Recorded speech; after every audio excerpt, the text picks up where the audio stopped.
Good morning, everybody. Sorry for the delay. Had a few technical issues, but I think we're there now. Hopefully, you can all see my screen that I'm sharing with my the slides. Any problems, could just let me know by raising a hand or putting a note in questions and answers. So this is a webinar on the autumn budget 2024, which obviously was just over, well, a week ago, actually. No, 2 weeks ago now. Sorry, I've been on holiday, so excuse me, I'm a week behind. I hope you find this useful. My name is Kathy Martin, and I'm a director here at Condi Mathias. We'll be touching on a few of the more salient points they raised in the budget, but also lots of other bits and pieces as well. So, as I say, any questions? We'll have some time at the end. You can put that in the questions and answers section, and I'll try and get that answered after we finish today. So let's move on. So the autumn budget at a glance. Obviously, this year has brought a new government, which has again made a fresh approach to fiscal policy, which was led by Chancellor Rachel Reeves. And as she pointed out, the first Chancellor being a woman. I think she'll be remembered quite well for that. So in the first budget that she gave, she made it clear that there was her vision for the UK is an economy where it will be growing, creating wealth and opportunity for all. And the central strategy was invest, invest, invest. So echoing the famous education commitment of the past Labour government. But this isn't without its challenges. The UK faces slow economic growth and a 22 billion deficit. Reeves did acknowledge that there is a difficult journey ahead, announcing a plan to raise taxes by about £40 billion. Instead of short-term fixes, this budget emphasised long-term stability with a focus on growth, which Reeves has set her sights on reshaping our economic landscape.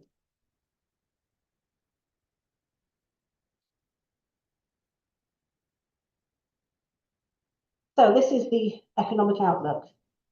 The economic strategy builds on the 22 billion deficit it inherited, but remains optimistic. Reeves outlined a commitment to balancing and stabilising the economy through long-term focus on investment.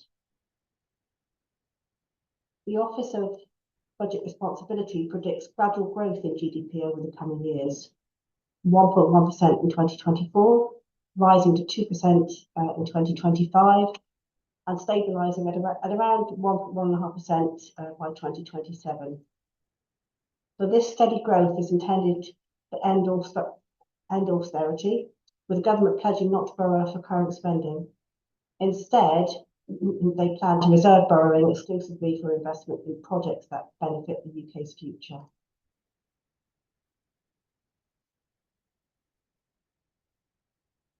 So let's focus on one of the main contributory factors of the budget, the tax on employment. Reeves reaffirmed the commitment not to increase income tax, VAT, or national insurance for working people. However, the budget introduces significant changes for employers. From April 2025, the rate of employer national insurance contributions will increase from 13.8%, which they are currently, to 15%, adding an estimated £25 billion to the public finances. Employers will also see the threshold at which national insurance contributions apply drop from £9,100 per employee to just £5,000. To help small businesses with this, the employment allowance would increase from £5,000 to £10,500, and the cap, which is currently £100,000 per business, the business NIC threshold will be removed completely. So any employer should be able to claim the employment allowance. Additionally, though, the national living wage will rise to £12.21 per hour from April 2025, increasing annual earnings by around £1,400 for full-time national living wage workers. For younger workers, the minimum wage will see a historic 16.3% increase to £10 per hour. So overall, there are obviously going to be additional costs added to employers, which can only be truly absorbed in most cases in one of three ways. They shoulder the cost and accept lower profits and less investment, suppress employee wages or reduce headcount, so get rid of staff and manage with fewer people, or pass on the cost to customers, which obviously isn't great from their point of view. None of these options are ideal or welcome, but they may be a necessity to maintain a healthy cash flow. So let's move on to capital gains tax. This was talked about a lot for the budget, so we kind of guessed this was coming. One of the biggest changes in the budget is an increase in capital gains tax. As of today, the standard capital gains tax rates have increased. So this is with immediate effect. The lower rate is increased from 10% to 18%, and the higher rate from 20 to 24%. These rates are already in place for UK residential properties, so that will remain the same. There have also been changes to business asset disposal relief, so where you're disposing of assets or shares in trading businesses. This will be impacted from April 2025. The rate for business asset disposal relief will rise to 14% and align with the main CGT rate of 18% by 2026. So that's going up in two tranches. Oh, and sorry, the same would apply to investors' relief as well. In addition to that, there have been some changes to the lifetime limit for investors' relief. That's going to be reduced to £1 million, where at the moment I think it's 10 million. And this will be for disposals made after October 2024, bringing it in line with the limits for business asset disposal relief. So as a result of these changes, it's inevitable that some owners will look to make a swift exit before the relief's available change. Selling a business is rarely swift, so obviously time is of the essence. Owners will need to consider, possible ways to exit, perhaps management buyouts, if there aren't any available buyers that are forthcoming.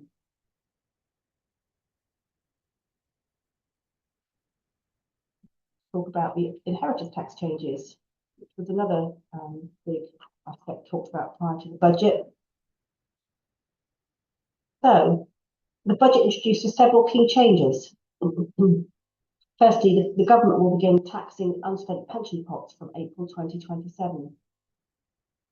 This was envisaged, not entirely sure that I expect it to go, entirely this way, but it was talked about. That's going to be a major change for most people. A big pension planning exercise was always to keep pension funds outside of your estate. So that's going to be a big move. It will have a significant impact on general wealth planning. Obviously, when it's introduced 2 and a bit years down the line. So, careful planning needs to be thought about for pension pots.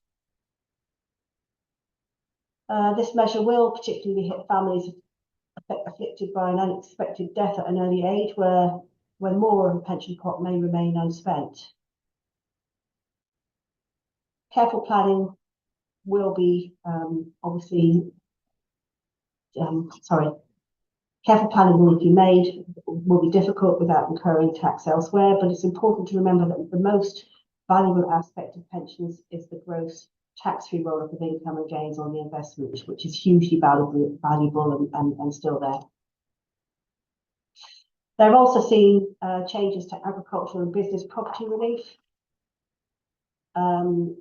The 100% relief will apply only to the first £1 million of agricultural and business assets in total, with the rate dropping to 50% beyond that.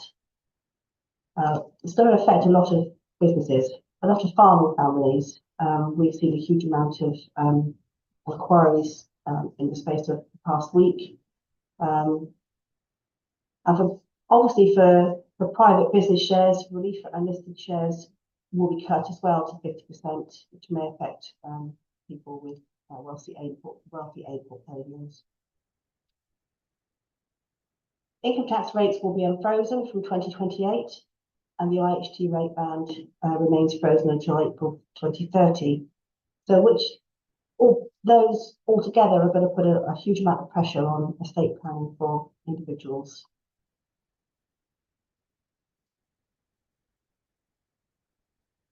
Next, there have been some changes to taxation of overseas wealth. Reid's budget brings fundamental changes to the taxation of overseas wealth, starting with the abolition of non-dom status in April 2025. This has been talked about for quite a while, so this didn't come as much of a surprise. In its place will be a new residence-based tax regime, allowing temporary relief from UK tax on foreign income gains for only 4 years.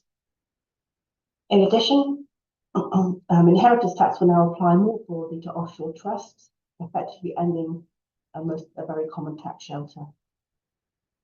For capital gains tax, remittance-based users can rebase foreign assets to their April 2017 value for disposals, although conditions are very strict. They need to be looked at very carefully.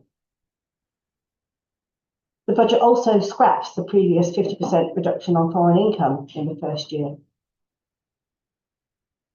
The temporary repatriation facility will be extended to 3 years with expanded allowances for offshore structures.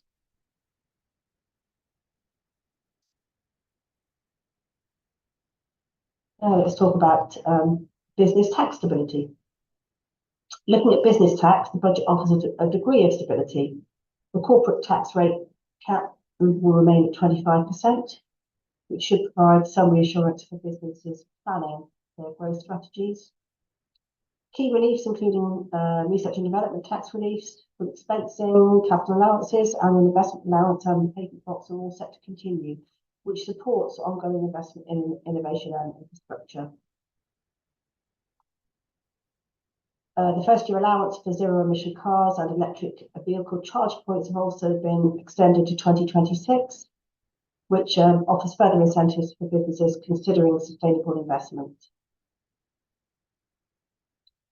For those in the property sector, however, there is a notable change. Landlords and investors will face higher costs if they intend to expand their portfolios, as the additional dwelling stamp duty land tax surcharge is set to increase from 3% to 5%. This change will impact landlords planning, especially those who are aiming to grow their holdings, as the higher stamp duty land tax may affect investment return calculations. So altogether, these measures offer businesses a clear roadmap for planning while balancing rising costs in specific areas like property investment. So, turning to the government's investment plan. The budget's overarching message was one of investment. Over the next 5 years, the government plans to invest more than £100 billion, focusing on infrastructure, housing, and research and development. Additionally, the government has established the National Wealth Fund, aiming to attract £70 billion of private investment by supporting it with public funds. Projects across the UK are likely to benefit from this economic stimulus package. A new industrial strategy will also target growth sectors such as AI and innovation, while a pensions review aims to unlock more investment in UK assets by focusing funds. The strategies are meant to be forward-looking, laying the groundwork for sustainable economic growth over a longer period of time. However, already the OBR and IFS have cast doubts on the real long-term credentials of the government's plans. In response to this, Keir Starmer has been clear that this year's budget was only the start of much bigger plans for the nation. So let's look at some final thoughts. To wrap this up, the budget presents some significant challenges, particularly for small and medium-sized enterprises. Increased national insurances and wage hikes could restrict job creation and add costs for businesses still struggling with the cost of living crisis. Changes to capital gains tax and inheritance tax will make it more difficult for business owners to generate and pass on wealth. However, the government's focus on investment, market stability, and corporate tax certainty could yield long-term economic benefits. It's essential that businesses understand how these changes may impact their finances and seek guidance to navigate the evolving landscape. So that's, in a nutshell, very simply what the budget brought in terms of what the Chancellor delivered. There are some other bits and pieces which weren't in there, which we will see coming through over the next few weeks through consultations. But if you have any questions, then please feel free to set those out to me now or send me an email. And my details are on the slides, and I'll certainly try and come back to you